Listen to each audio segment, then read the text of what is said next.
Hello दोस्तों। हम लोग पढ़ रहे हैं यूरोप में राष्ट्रवाद। ठीक है। आप देख रहे हैं प्रकाश स्टडी पॉइंट वन।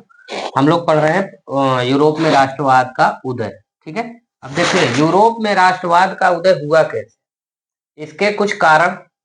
अब यूरोप में राष्ट्रवाद का उदय का कुछ कारण रहा होगा और यही कारण हम लोग जानने की कोशिश करेंगे कि यूरोप में जो फ्रांस था, फ्रांस में इसकी यहाँ पे क्रांति हुई, तो क्रांति हुई क्यों, क्रांति के कुछ कारण रहे होंगे। पहला कारण राजनीतिक कारण, दूसरा कारण सामाजिक कारण। ठीक है। दोनों को बारी बारी से समझेंगे कि पहला और दूसरा कारण है क्या। पहला है राजनीतिक कारण। राजनीतिक कारण का मतलब है दोस्तों कि राजनीतिक में राजा के द्वारा कोई कमी हो रही है, या फिर राज्य में जो नीति चल रही है, राज्य की जो नीति, राज्य चलाने का, प्रशासन चलाने का, जितना भी राजा की जो भी नीतियां हैं वो गलत है। ठीक है। नीति की, राजा की नीति, राजा की नीति ये अगर गलत हो गई तो फिर बराबर क्रांति हो जाएगी। ठीक है। अगर राजा की नीति गलत हो। ठीक है। अब देखिए गलत थी तो क्या क्या गलत था इसमें, यही जानने की कोशिश करेंगे हम लोग कि राजा की नीति में कौन कौन सी कमी थी। पहला, निरंकुश राजतंत्र। निरंकुश राजतंत्र में क्या आता है दोस्तों कि राजा जो था वो निरंकुश था। निरंकुश का मतलब ये था कि वो अपने आगे किसी को समझता ही नहीं था, और पूरा का पूरा जो शासन व्यवस्था, प्रशासन था, वो सब के सब राजतंत्र में समाहित हो गए थे। मतलब कि दूसरा कोई कुछ कर नहीं सकता था, और जितने भी बुद्धिजीवी वर्ग थे, मंत्री भी थे, कोई भी आता था तो कुछ नहीं कर सकता था सिवाय राजा के। राजा ही सारी चीजें करते थे, राजा को ही जो निर्णय लेना होता था लेते थे। देखिए दोस्तों, हुआ ये कि जो निरंकुश राजतंत्र है, जिसका असर कहाँ से शुरू हुआ और कहाँ तक गया, ये देखते हैं। इसमें तीन लोग हैं, तीन राजा हैं, इन्हीं तीनों की कहानियां हैं। पहला पहला है लुई 14, दूसरा है लुई 15, कितना आसान है ना। तीसरा है लुई 16। ठीक है। यही तीन राजा हैं, इन्हीं के विषय में हमें पढ़ना है कि ये क्या क्या किए थे, कौन कौन सी कमियां किए थे। जो लुई 14 था दोस्तों, ये जो लुई 14 था, ये प्रशासन बहुत अच्छे से चलाया था। ये इसकी मंशा थी कि अपनी राज्य की जो सीमा है उसको बढ़ाया जाए। ठीक है। लेकिन बढ़ाया नहीं, बढ़ा नहीं पाया। तो क्या किया कि जब इसका अंतिम समय आया तो लुई 15वां को बोला कि देखो बेटा, अब आपको अगर सही से रहना है, सही से राज्य करना है, सही से प्रशासन चलाना है, तो पड़ोसियों से व्यवहार सही रखना। ये आम जीवन में भी होता है, अगर पड़ोसियों से व्यवहार सही है तो आपका ठीक ठाक चलता है, लेकिन अमूमन होता है नहीं। देखिए लुई 15वां जो था, ये क्या किया कि दादाजी की बात नहीं माना। ये थे दादा। ठीक है। ये इनकी बात को नहीं माना। नहीं माना तो क्या किया, इनकी बात का उल्टा किया होगा। उल्टा क्या किया, ये युद्ध लड़ने लगा, पड़ोसियों से युद्ध लड़ने लगा।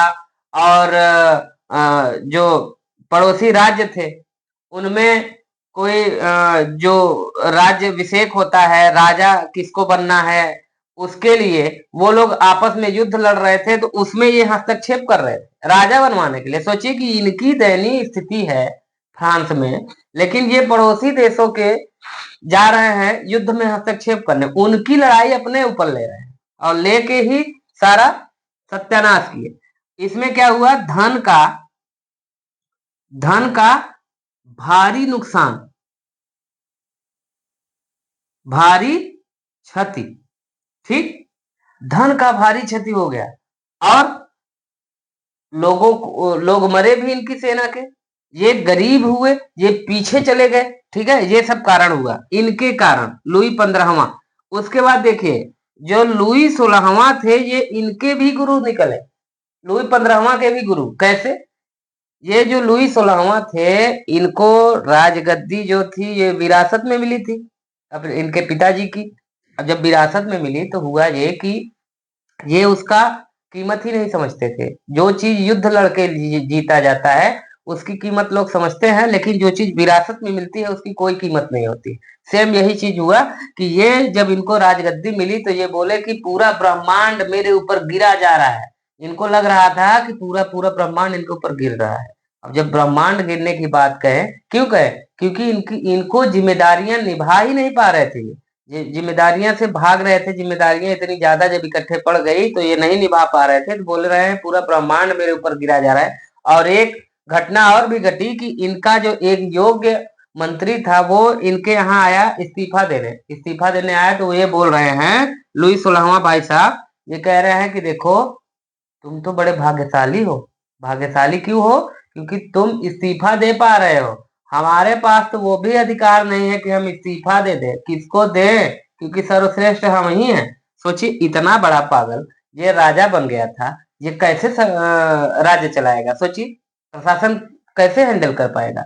यही कारण था कि ये निरंकुश के साथ साथ अयोग्य राजा भी थे। ठीक, लुई 16वां। अब देखिए, इसमें जो कहते हैं ना कि आग में घी का काम, आग में घी का काम की थी इनकी पत्नी। लुई 16वां की ये पत्नी थी, इनका नाम था मेरी एंटवानेट। ठीक है, ये जो मेरी एंटवानेट थी, ये भी राजघराने से ही थी। इनको कोई समझ नहीं थी राजनीति की, लेकिन ये जबरदस्ती राजनीति करती थी। राजनीति में हस्तक्षेप करती थी और राजा को अपने कहने अनुसार राज्य चलवाती थी। इनके जो मुंह लगे हुए थे लोग, उनका फायदा करवाती थी। जो इनको आके चुगली कर देता था उसकी बात मान लेती थी, और जो अच्छे व्यक्ति रहते उनको राज्य से निकलवा देती, जो राज्य की भलाई चाहते उसको निकलवा देती। समझ रहे हैं? तो इनका इतना चल रहा था। और इनकी एक हास्यास्पद इनकी कहानी है कि जब फ्रांस में गरीबी आ गई तो गरीबी के कारण वहां पे जो ब्रेड था, रोटी था, इसका दाम बहुत महंगा हो गया। जब महंगा हो गया तो ये बोल रही हैं मैडम जी, ये बोल रहे हैं कि देखिए, अगर रोटी का दाम महंगा है तो केक क्यों नहीं खा लेते?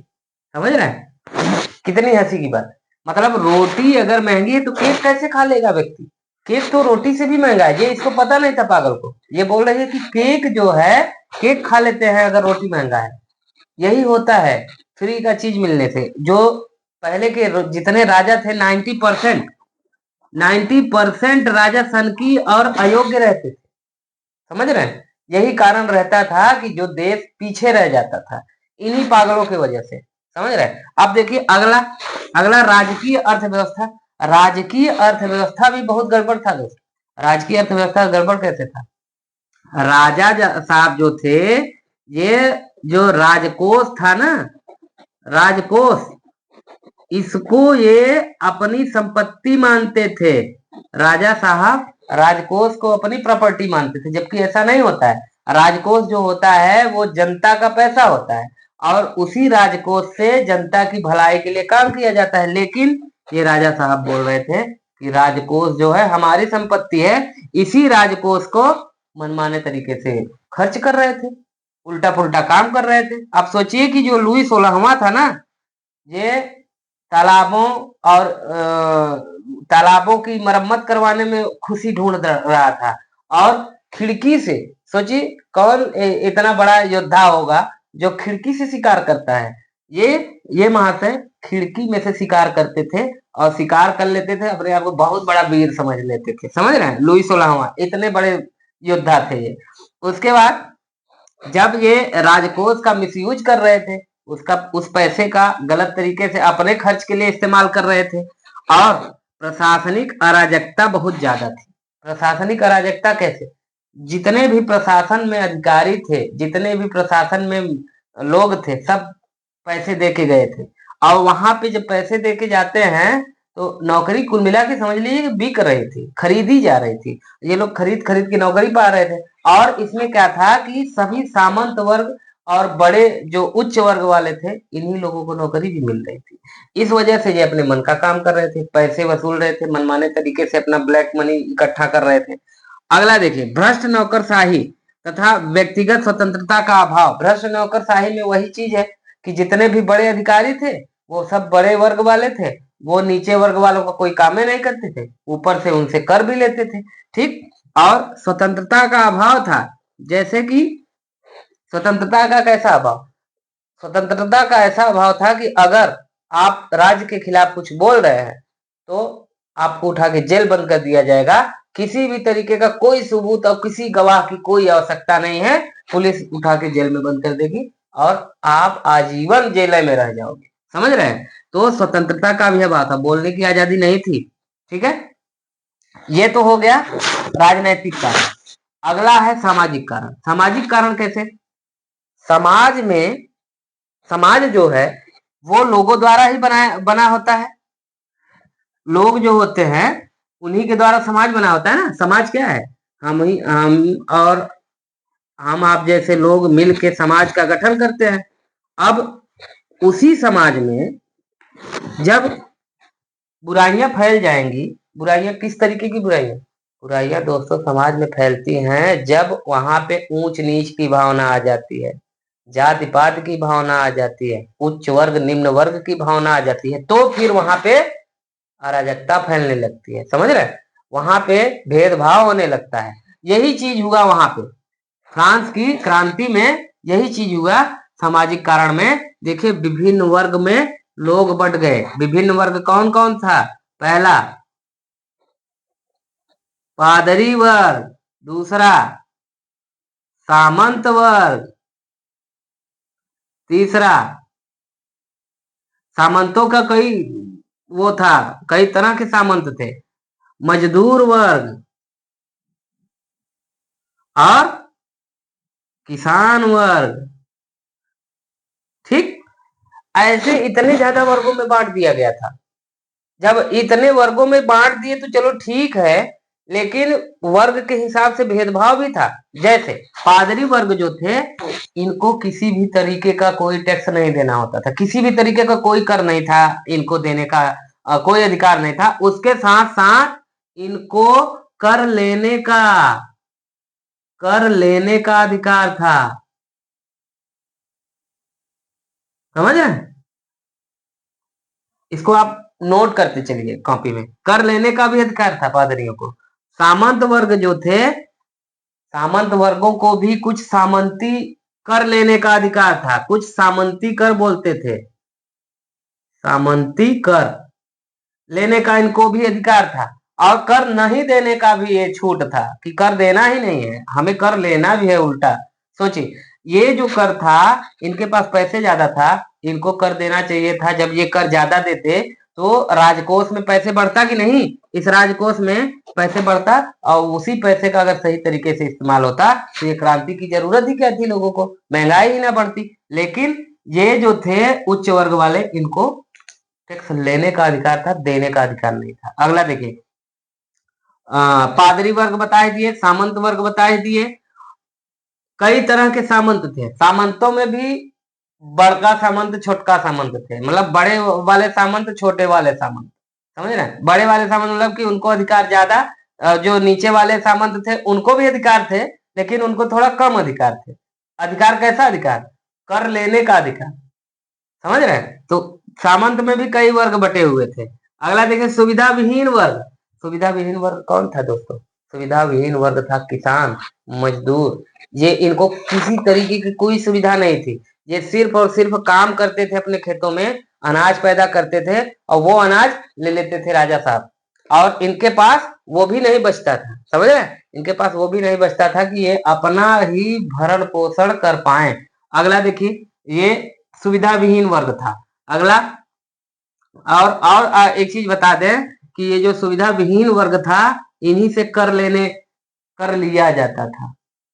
कर इन दोनों से नहीं लिया जाता था, जिनके पास पैसे ज्यादा थे उनसे नहीं लिया जाता था, जिनके पास पैसे नहीं थे उनसे कर लिया जाता। सोचिए, तो क्रांति तो होनी ही थी।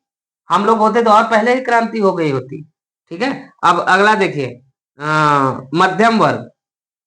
ये देखिए दोस्त, ये जो मध्यम वर्ग था ना, ये बड़ा ही काम का वर्ग था। मध्यम वर्ग जो थे ये बुद्धिजीवी वर्ग थे। ये जो थे ये बुद्धिजीवी वर्ग थे। ठीक है, पढ़े लिखे आते थे इसमें, जैसे इसमें आते थे वकील, वकील, शिक्षक, ठीक है। इन तरीके के लोग जो थे वो आते थे मध्यम वर्ग में, और मध्यम वर्ग के ही कारण क्रांति का भी गुल बजा था।